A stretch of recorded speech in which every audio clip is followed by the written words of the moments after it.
your girl passed her d443 assessment. Yay! Haha.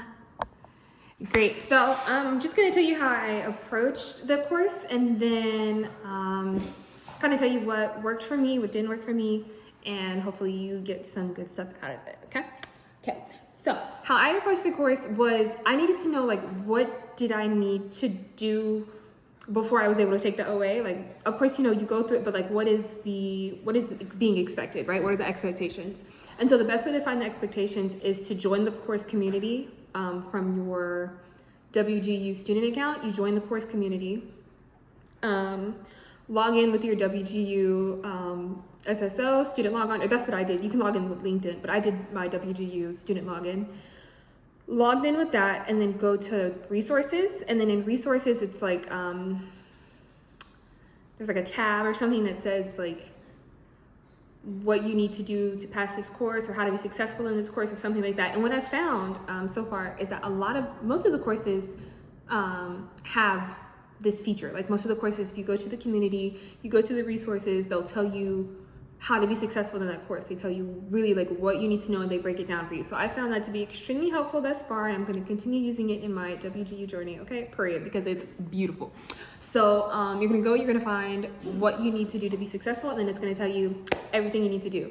So it told me to do the shadow health assessments, to do the EAQs, and I think for this one we didn't have to do it to proficiency, but for better practice, I just think like just getting in that habit, and because we've already been in that habit up until this point of doing the quizzes to proficiency, it just makes sense to do it to proficiency, because why not? Doing the quiz to proficiency, and then creating the Saunders test, I think that was there, and then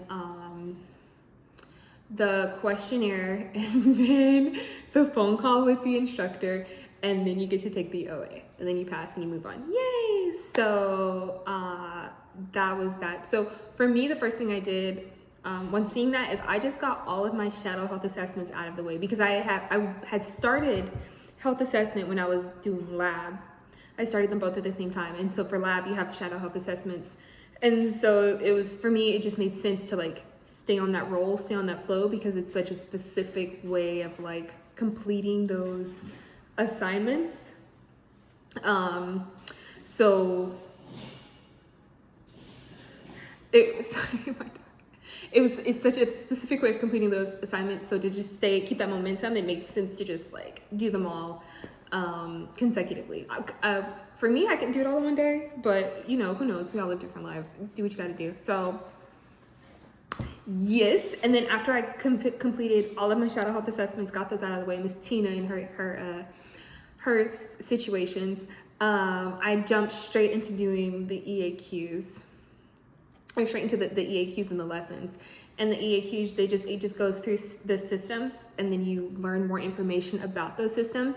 And the best, like my favorite thing about health assessment is like the critical thinking that we've had to do in it. Because for the systems, it's like, it's asking you, what does the system do? And if there's something wrong with that system, what does that look like? And so like, and then what do you do kind of like, so for example, like there's a question about the heart. The heart's bad. Not bad, but the heart isn't as healthy as it should. It's not a healthy heart, and so it doesn't function as it's supposed to function. And like, where would you check the pulse, or where's the best place to check the pulse for that heart? The best place is where, like, the point of maximal input, the PMI, that mitral, it's like apical, it's like where it's the strongest. So just like knowing those systems, and then knowing what it looks like, and knowing what happens in those systems is super important. And that's like the goal of this. A lot of it's the goal of the course, from what I found. So do the EAQs, get them all to proficiency, or you don't have to get them to proficiency, but for me it's better practice. And also I love like WGU, the EAQs and stuff, because like it's more exposure to the type of questions that we're going to be asked through HESI, and I like that exposure. It gives me, it's like, okay, so this is what they're asking, this is what I need to know, or this is what they're asking, this is how they're asking it. So it's just, I love the practice.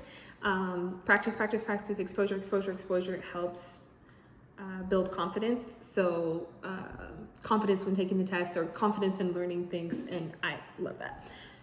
Yeah, so EAQs to proficiency, and then what was next? Oh, the sound. Okay, so what was most helpful for the OA, and then before the OA, what was most helpful for studying for the PAs were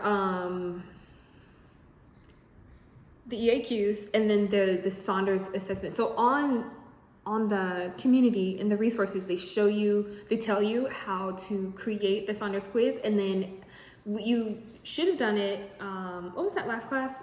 Not for lab.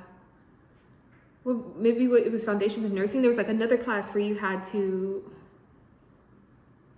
create a quiz through the Saunders, or it was suggested, you didn't have to, but you create a quiz through the Saunders like platform, and then you take that quiz from there, right? And so that's super helpful because it shows you, what you're supposed to know, what you're looking for, what they're looking for, and it just is a very helpful resource.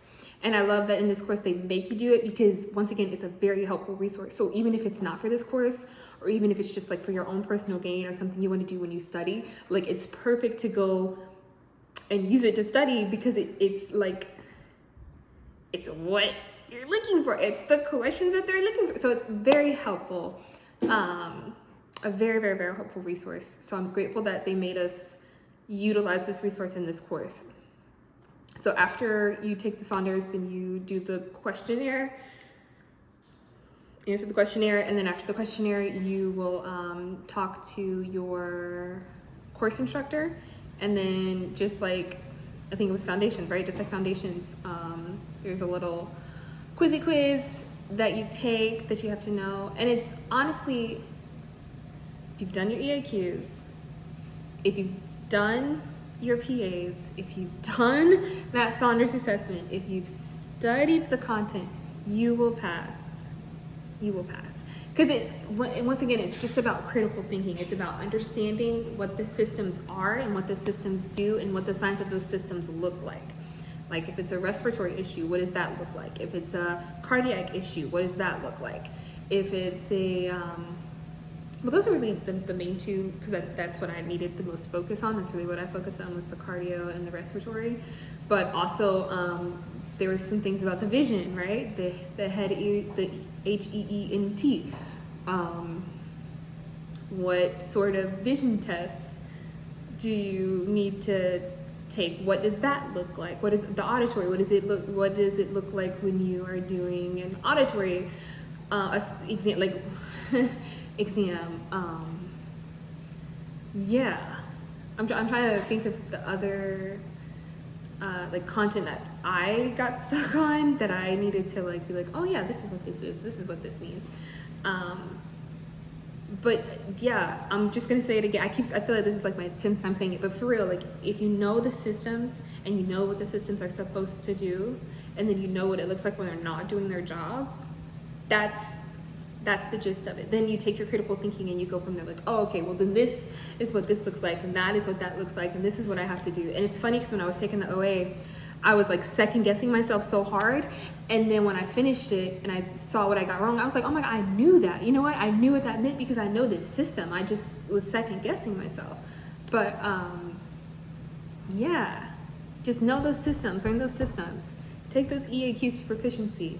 Take that Saunders practice test as many times as you need to be successful, to really make sure you understand the content and know what it is that you're looking for, and know what it is that like kind of like the test is looking for. So I'm not gonna lie, I enjoyed health assessment tremendously, because it was really fun to like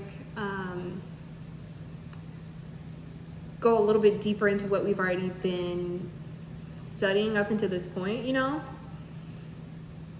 Yeah, loved it.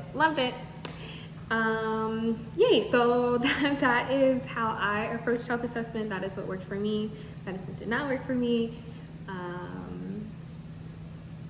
Yeah, yay. So if you have any other questions about health assessment or any thing like that, just, you know, leave a comment below and I got you. Actually, right now I am taking adult health. Yay! I am taking adult health and I'm excited, and I just got my information for clinicals and everything, so I'm super excited about that. Of course, I will make, you know, I'll tell you how it goes. I'll tell you how that goes when it happens, and I'll let you know, and we're in this together, ain't we? Yes, we are. All right, thank you so much for being here. Have a great day. Bye.